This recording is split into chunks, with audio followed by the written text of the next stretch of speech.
ano. Sa Croatia na nakikita mo yung mga views. Nakikita mo yung ganyan, parang pang horror. Parang may nag-abang sa'yo doon na Walking Dead.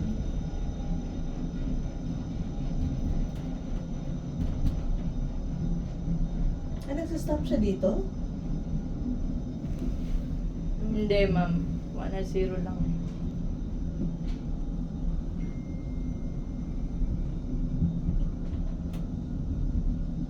So, saan dapat tayo pumunta?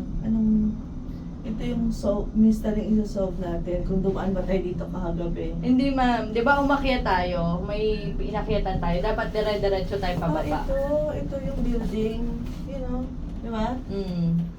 Tapos, kung ito yung, dito siya dito siya mag-open. Sige nga, umopen ka para makita namin yung itsura mo. 2 minutes lang kami. Ay, 1 minute lang nga eh. Ayan. So, this is the thing that we missed last night. Instead of using the funicular, we went up straight the hill.